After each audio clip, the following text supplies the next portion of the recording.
Salam Media Sriwijaya. Akibat hujan deras mengguyur kota Palembang lebih dari 3 jam, sejumlah ruas jalan dan perkampungan di kota Palembang dikepung banjir. Seperti di Jalan R. Sukamto, ratusan kendaraan mobil dan sepeda memperlambat laju kendaraannya ketika melintas kawasan ini yang terendam air hujan sejak subuh, Kamis, tanggal 6 Oktober tahun 2022. Menyikapi hal tersebut, Gubernur Sumsel Haji Herman Deru pun memberikan tanggapan.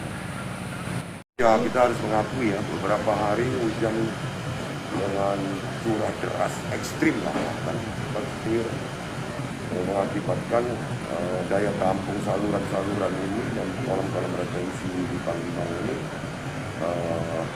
menjadi melebihi kapasitas.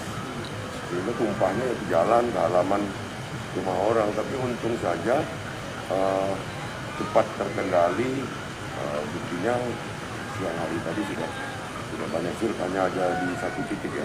Melihat kondisinya, apakah kita akan melihat kondisi ini, kita akan mempercepat kolam retensi yang ekstra besar di dekat bandara sebagai induk dari retensi yang lain. Nanti kita akan anjurkan untuk terkoneksi antar retensi.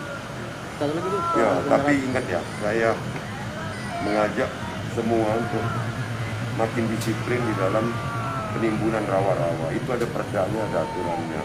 Coba perhatikan, rata-rata genangan air itu adalah di tempat, rata-rata ya, di tempat eks timbunan. Gitu. Jadi memang air kembali ke tempatnya, tapi kan ini adalah sebuah kenyataan yang harus kita hadapi dan harus kita atasi. Nanti akan keroyokan balai air dari Kementerian PU, PUSDA, daya air di provinsi, dan PU daya air kota. Tadi lagi Bang, soal mobil listrik Pak, kan ada wacana besar untuk menggabungkan yang mobil listrik untuk kendaraan dinas.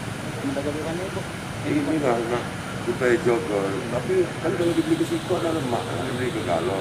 Nah, dicarikan yang paling efisien, murah operasionalnya, tepat dulu.